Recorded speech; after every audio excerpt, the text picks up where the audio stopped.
Tax reform and the American spirit. President Trump delivering a big speech to factory workers about an hour from now, linking his tax cut plan to economic growth and jobs and promoting the benefits of Made in America. Welcome to a brand new hour of America's Newsroom. I'm Shana Bream, Made in America, and you are as well. Yeah, indeed I am. Cincinnati, Ohio. Good Samaritan Hospital, sixth floor. Successful. I'm Bill Hemmer. Good morning. The president's message: tax cuts will make U.S. companies more competitive, helping them create more jobs, and that's good for American workers. Vice President Mike Pence saying that tax cuts are exactly what companies need to help keep jobs here in the U.S. of A.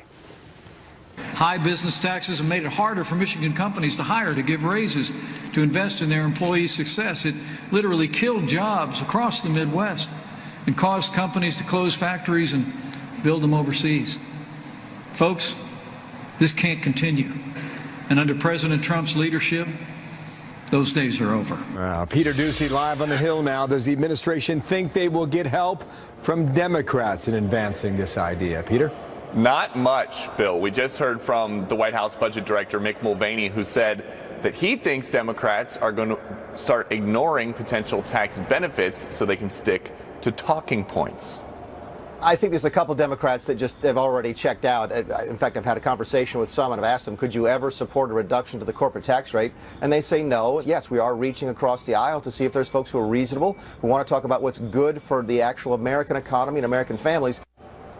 This morning, a Democratic Congressman, Seth Moulton, said on MSNBC he'd like to see a tax cut, but just for small businesses, not big ones. And that's as other Democrats, like Congressman Tim Ryan of Ohio, say that they're not against making tax brackets friendlier. They just want guarantees that reforms will benefit business workers and business owners alike.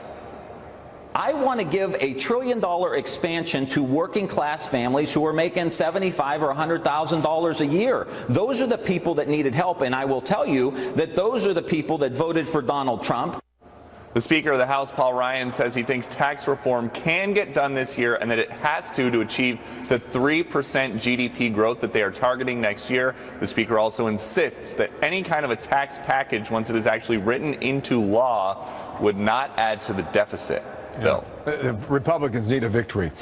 Do we know if voters share the enthusiasm for tax reform? What do the polls suggest on that, Peter? They do share enthusiasm, Bill, but that doesn't mean that tax reform is their top priority. There's a brand new Fox News poll out last night that shows 52% of voters say it's extremely important for Congress to pass tax reform, but that's a lot less than the 58% who say health care reform must be taken care of and the 62% who say the Dreamer Law must be passed. So there is a shared sense of urgency, but that doesn't necessarily mean that the priorities are all in order here versus outside of here. Thank you, Peter. Good to have you back on the Hill. Peter Doocy there. Here's Shannon. All right, for more on this, let's bring in Chris Wallace, anchor of Fox News Sunday. By the way, a special time this week at 8 a.m. We want to make sure folks know that. Good morning, Chris. Good morning to you, Shannon. Yeah, we got a football game before us, so we are on at 8 and 7 and 6 and 5. But you can also watch us, of course, on the Fox News channel in the afternoon and evening. And we will, and you'll have plenty to talk about, including this push for tax reform. Interesting piece by Kimberly Strassel in the Wall Street Journal talking about the trouble that may be ahead. And she says it's not about policy, it's about just never Trumpers. Here's what she says. The media has treated the trio's excuses, and here she's talking about Collins, McCain, and Paul, and says treated their excuses for killing the party's top priority as legitimate. Here about health care, despite the obvious holes in their objections over policy and process. What in fact binds the three is their crafting of identities based primarily on opposition to their party or Mr. Trump. This matters because it bodes very ill for tax reform in the Senate. Overcoming policy objections is one thing, overcoming egos is another. Chris? Well, look, I respect the heck out of Kimberly Strassel, and I think she's usually right on. I can't say I agree with this. She's talking specifically about Rand Paul and John McCain and Susan Collins. And they all voted against the president repeatedly and against these bills when it came to health care repeal and replace. But I'm not sure that this extends to tax reform in several cases there.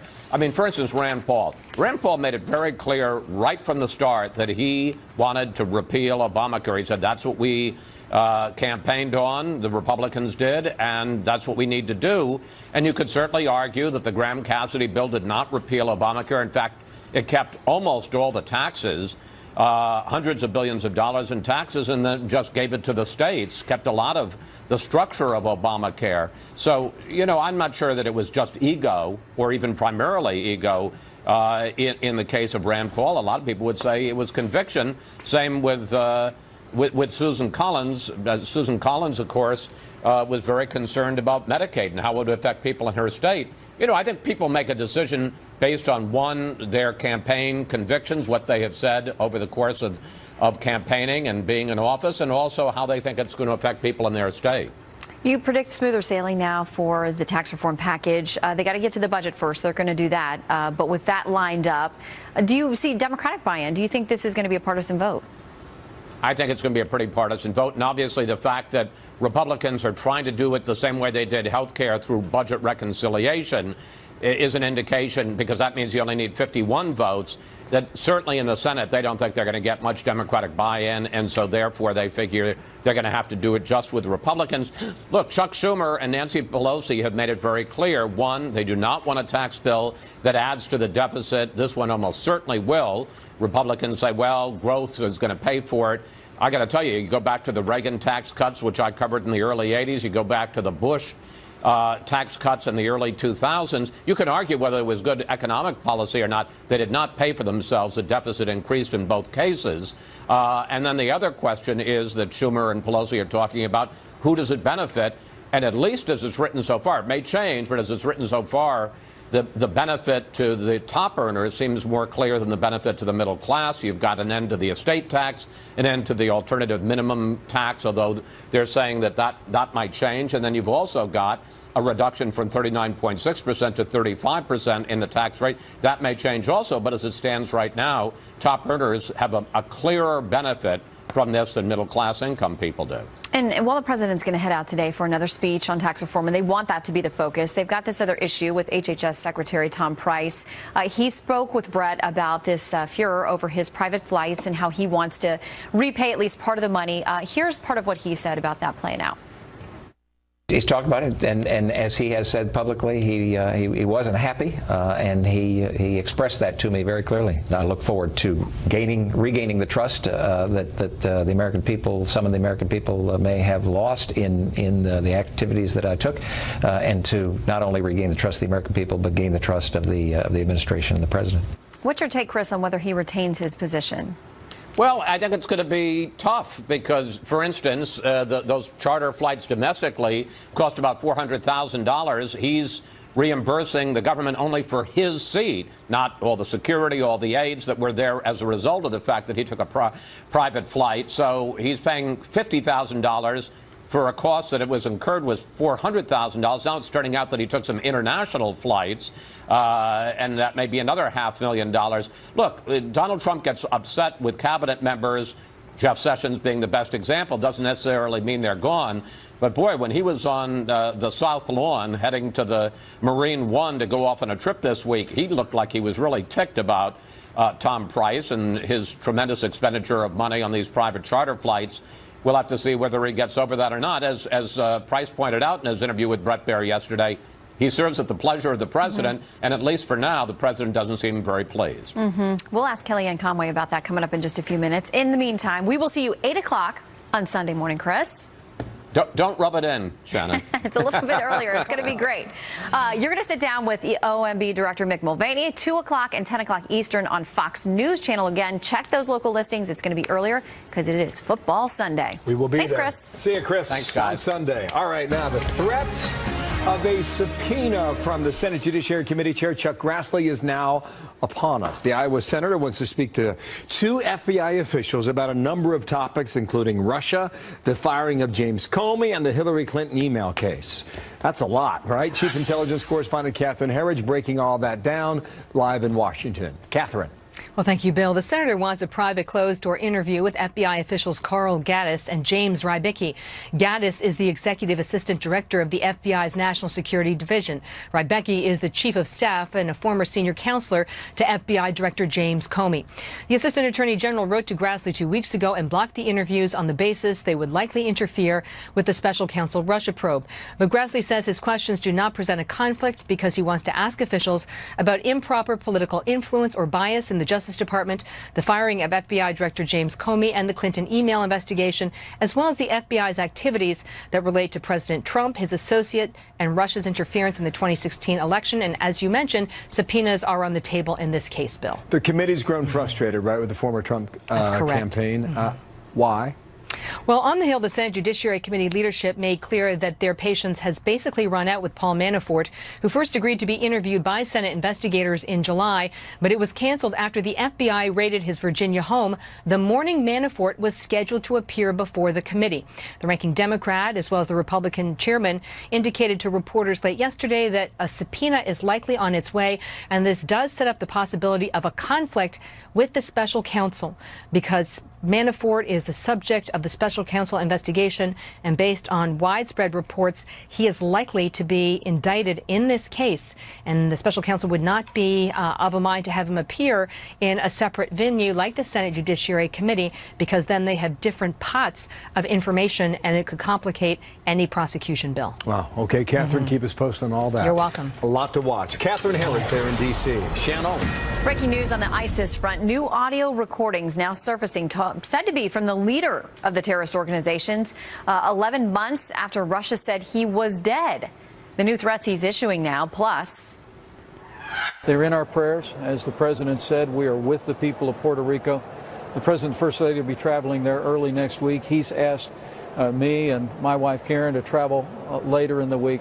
And as he's made clear, we're going to be there every step of the way. Well, that shows you the White House doubling down on efforts to get aid out to hurricane victims in Puerto Rico. Still taking a lot of heat for the handling of this crisis, so we'll let you know what's happening on that in a moment. Meanwhile, the president continues his push for tax reform in a speech he's about to give an hour from now or so. But first, the president's senior counselor, Kellyanne Conway, is here. We'll get a response to all these stories next. Fox News moments ago confirming that the U.S. will be warning American travelers not to visit Cuba after concern about those mysterious sonic attacks against Americans in Havana. The embassy ordering 60% of the staff to leave the country due to these specific attacks on diplomats. And apparently the government in Cuba is working with the Americans to figure out who's responsible and why it happened. But a lot of this right now is still a mystery. So stay tuned. More information on that when we get it. President Trump defending his response to the Puerto Rican crisis. He and the vice president will both be visiting that devastated U.S. territory next week. The Pentagon also appointing a three-star general to get there and oversee the recovery effort. FEMA has also been on the ground sending water and supplies and much more. Thousands of workers there. Senior counselor to the president, Kellyanne Conway, joins me to talk about that and much more. Good morning, Kellyanne. Good morning, Shannon. Okay, so there is a three-star general going in, and there have been many calls for the military to get more involved. Some of the criticism comes from the general who was appointed to oversee Katrina efforts, and here's what he says, quote, "It's kind of like Katrina. We got it. We got it. Oh, blank, send in the cavalry." This is a hit on White House decision making. Your response? My response would be to echo the comments of our Homeland Security and Counterterrorism advisor here at the White House, Tom Bossert, who said in an interview earlier today in response to that same observation that he served with that general when it came to Katrina, but that the general is not read into this entire situation. The fact is there are 10,000 federal employees on the ground, including 800 from FEMA. Fortunately, Shannon, a lot of the commodities that are necessary, the millions of meals and liters of water and medicines are there. The supplies are there. It's a matter of distributing them on an island whose infrastructure, emergency contact have been completely destroyed and need to be rebuilt. And there's a lot of debris clearing going on. So it's a matter of the delivery system at this point. Everybody is working as hard as they can. I'm sorry very much that there are certain people, particularly on TV, trying to politicize this. Hurricane always trying to find a way to blame the president for things when they do much better to figure out how to help. Anybody who wants to help, it's nvoad.gov. Go onto the website. You can help as a volunteer. Find out what you can do instead of complaining about it. But the fact is, the commodities are there. Jet travel is restored. Most of the hospitals across Puerto Rico, not all, are now back up and running. But it is a process. There's a process in place to help rebuild the infrastructure. The power grids are still down. We want to make sure people have access to clean water, to the food supplies, and fuel, of course, is very important to the people of Puerto Rico. But this president, this vice president, the entire administration are responding with a full force and effect, as our military. And yesterday, the waiver of the Jones Act, I think, helps a great deal in that regard as well. What do you make of GOP Senator Marco Rubio calling for more military intervention? He says the situation as you describe it, and we've seen the pictures, the infrastructure is decimated. He says he thinks the U.S. military is the only thing that can get in there and get these things distributed, and he's calling on a much bigger presence from our troops. Well, I'm told that, again, by the officials in charge of this recovery and rebuilding effort, Shannon, that that is being done, and that we have a very big and expanded footprint there already, including our military, and that will increase as it is appropriate to go. In other words, I know everybody has said this, but it bears repeating that you can't drive trucks just over contiguous borders. Puerto Rico is about 1,100 miles away from the closest, I think, contiguous state, and you've got people coming in through air, through land. There have been some airdrops, obviously, of supplies that are needed. But the fact that Puerto Rico is an island doesn't mean it's an island alone. And we are there for them. Very much appreciate the work of Senator Rubio and others who have been on the ground, others trying to help the populations here at home who want to know how their relatives are doing and their friends are doing on the territory of Puerto Rico. Mm-hmm. But this is an administration-wide effort. Puerto Rico was hit by 2 hurricanes in very short order, Irma and Maria. And this is devastation on a scale that I think the island has never seen or has not seen, at least in our lifetime. So everybody's working very deftly. And again, I can't help but see so much of this as criticism of the president. One day it's about X, the other day it's Y, the next day it's about a hurricane.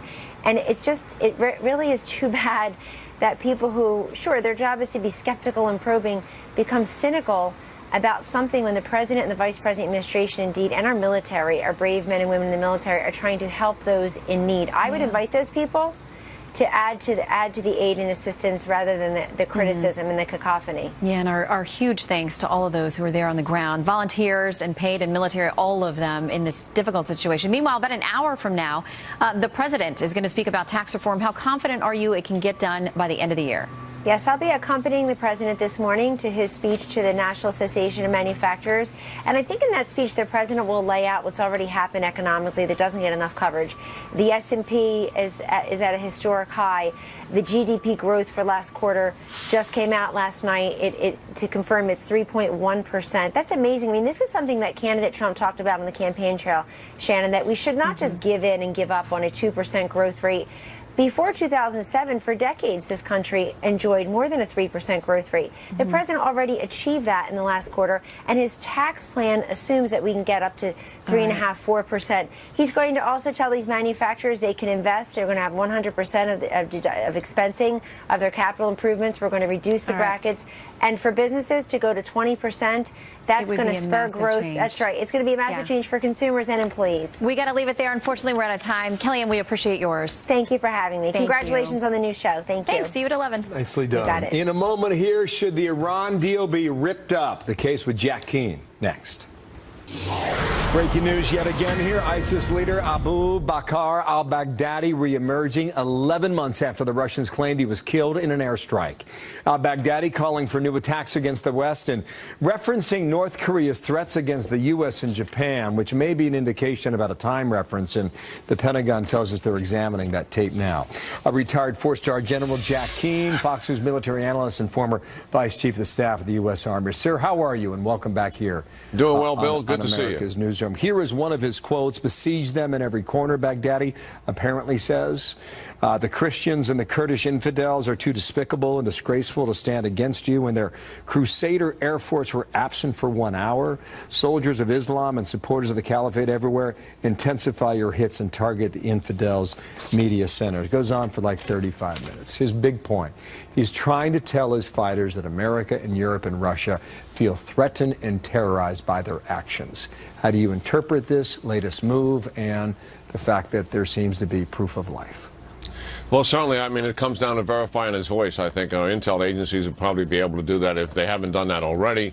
Certainly, his referencing to current events seems to suggest that who's ever talking on that tape obviously is alive. And I think that the Pentagon was absolutely right in when the Russians said they killed him, and the Pentagon says we're not doing that till we see proof of death. and we never had proof of death. So now it seems we have proof of life. And I think what he's trying to do is he knows Raqqa is going to fall pretty soon. By the way, he and his leaders have left Raqqa, the city in northern Syria that we're attacking, which was their safe haven, and they have fled to the southeastern part of the Euphrates River Valley, south of a town called Deir Zor, and that's where he and his leaders are spread out in a number of villages there. Likely, don't know for certain, but that's kind of where they are. And I think, you know, he's trying to inspire and motivate the leaders that are out there. And listen, since 2014, they have attacked NATO countries 38 times. 9 NATO countries to include the United States. So, I mean, they are still out there, and obviously, given what we've seen this last year, they are likely to continue to do harm. Wow. On Iran, I just want to squeeze this in because I don't know if you agree with Ambassador Bolton or not, but he's got a strong op-ed out. Here's what he writes. The Ayatollahs are using Mr. Obama's handiwork to legitimize their terrorist state, facilitate and conceal their continuing nuclear weapons and ballistic missile programs, and acquire valuable resources for gullible negotiating partners. Mr. Trump's real decision is whether to fulfill his campaign promise to extricate America from this strategic debacle, end quote. He called it an embarrassment at the UN. Should he cut and leave or not? General? I think what the Trump team... Listen, they don't like the deal. The president has said that during the campaign, and he certainly just said it recently at the UN, as you noted. I think what they're trying to do before they cut out of it, as Ambassador Bolton suggests, they're trying to fix it. You know, the sunset clause where they're going to be able to spin centrifuges and enrich uranium in 10 years on the way to a nuclear weapon, they want to fix that.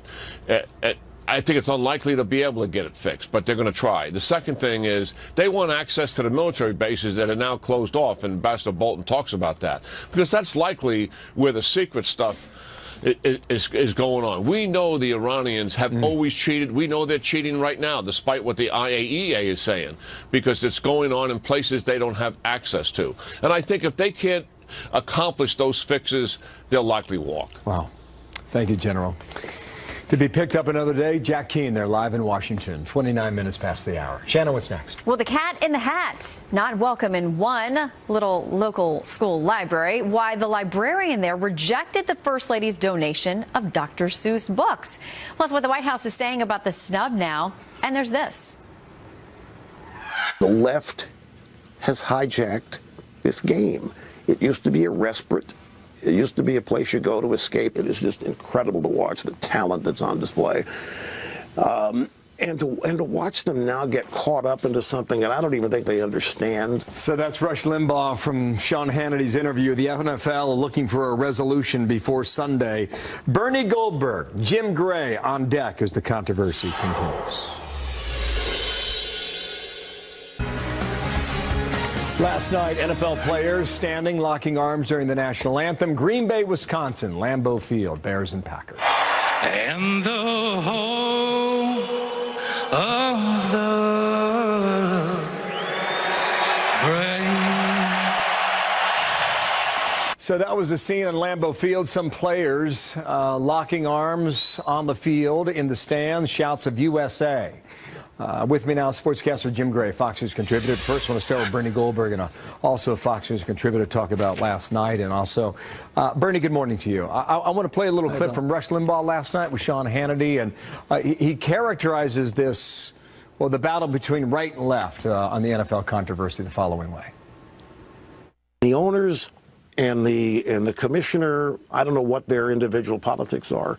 I don't think they understand what's happening to them. I don't think they understand what's going on. They think they're relating to the majority of their fan base. They're not. They're driving them away, and I hate it. I don't want the NFL to get smaller. I don't want it to become insignificant. I don't want it to be taken over by a bunch of wusses. Yeah, the point he's making there, he believes the left is trying, in a political sense, trying to overtake the NFL and do great damage to it. In a general sense, what did you think of the point he was making there, Bernie? Yeah, I agree with Rush, but only to this extent.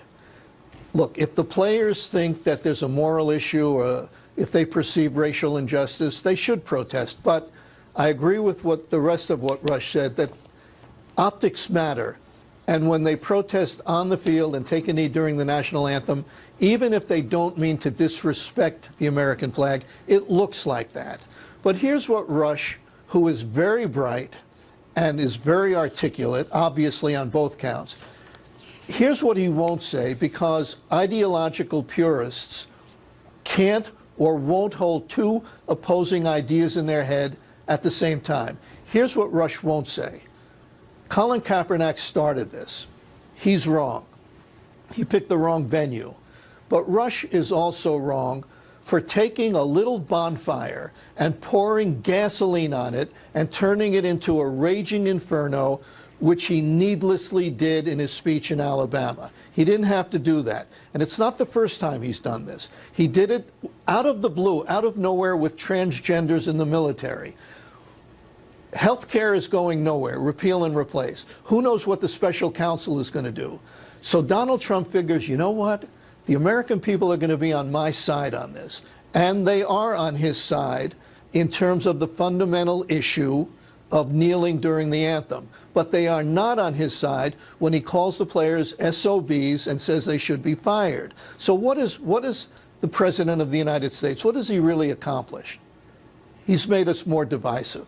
He didn't start the fire. I want to emphasize that. Colin Kaepernick started the fire, but Rush Limbaugh poured gasoline on it. The league to make a call on this, too. Quickly, Bernie, Aaron Rodgers asked the fans to lock arms last night. I didn't see a lot of that going on in Lambeau Field. And he talked about this issue being about equality. And equality over what? Because equality, Bernie, has taken on this massively broad definition. Exactly. Yeah. I think we're going to see more protests like this, at least for a while. But make no mistake, these protests now are really not about perceived racial inequality or rogue cops shooting people. These are protests against Donald Trump. That's what they're about. And if there were other protests, if some other player said, you know what, I think the real cause of inequality, much greater than white racism, is fatherlessness in America, especially in black America. Do you think the media would turn those protesters into heroes the way they've turned? We debated that during the last week, too. Quickly, and I got to get the Jim here. Yeah. Well, they wouldn't turn those protesters into heroes the way they've turned these protesters into heroes, because certain protests are acceptable in our liberal culture, and certain protests are not acceptable. Bernie, thanks for that. I want to turn to Jim Gray right now. And, Jim, Bernie is saying this is going to go on for some time. I'm not so sure. I think last night was an indication the league has figured it out. There was a big meeting in New York this week. A lot of owners took part in it. Players took part in it. The whole locking of the arms, rather, gets you to stand, gets you on the field, and you don't kneel. What do you think of that? Yes, and that meeting took place with several owners and players, and what came out of the meeting is this cannot be the NFL against President Trump. We need to move beyond that.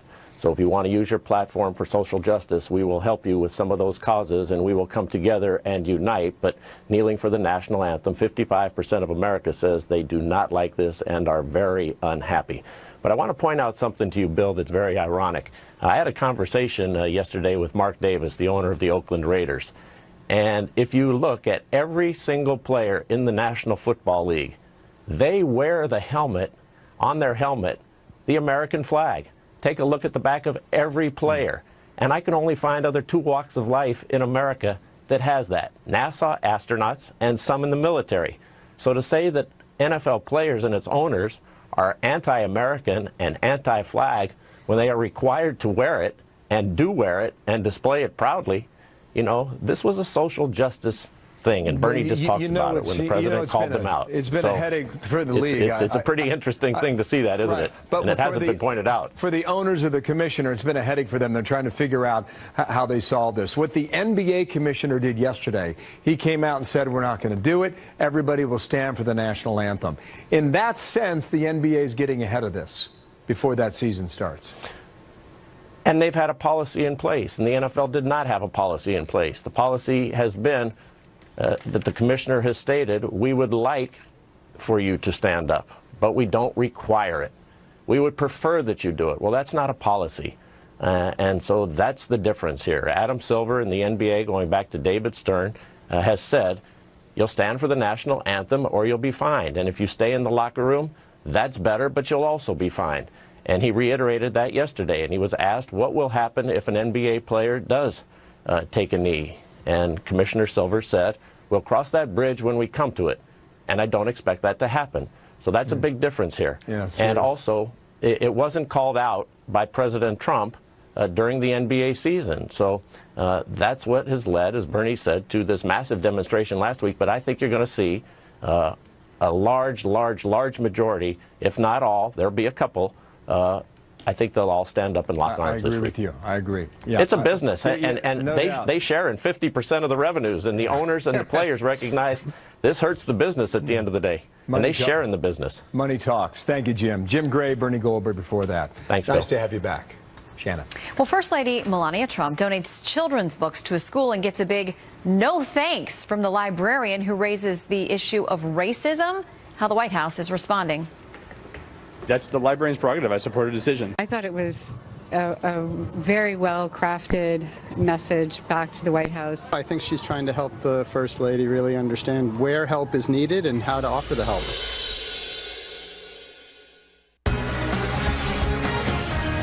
First Lady Melania Trump donating 10 Dr. Seuss books to a school in Massachusetts. But the school's librarian rejected the gesture, sending a letter thanking Mrs. Trump for the book, saying our school doesn't need them, and offering her some advice that a lot of people think reads like a dig.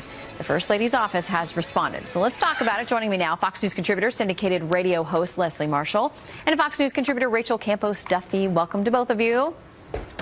Good morning, Thank you. Shannon. All right, I want to read a little bit of this letter so people have context, and this is online. Reportedly, the letter from the librarian. She says in part, you may not be aware of this, but Dr. Seuss is a bit of a cliche, a tired and worn ambassador for children's literature. As First Lady of the United States, you have an incredible platform. Why not go out of your way to gift books to underfunded and underprivileged communities that continue to be marginalized and maligned by policies put in place by Secretary of Education Betsy DeVos? You and your husband have a direct impact on these children's lives. Please make time to learn about and value them. Rachel? I mean, this is just incredible. There was an article or an op-ed this week in the Wall Street Journal that said the politicization of everything. Indeed, a beautiful letter written by the First Lady with free books to the children, by the way. I don't even know if it was hers to reject or return. These were a gift to the children.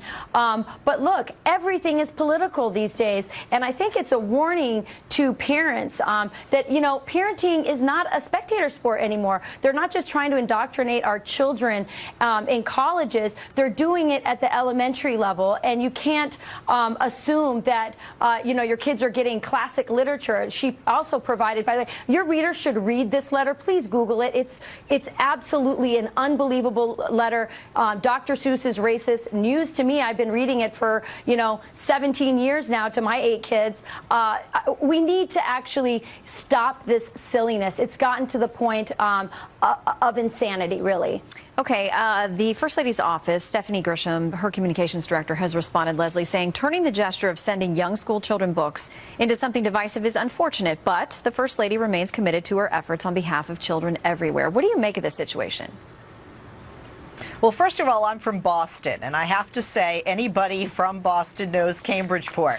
It's an extremely wealthy, extremely intellectual community. You're talking Cambridge is the home of Harvard, of MIT, where people don't just have high school diplomas and bachelor's degrees. They have numerous PhDs and 7 to 10 letters after their names.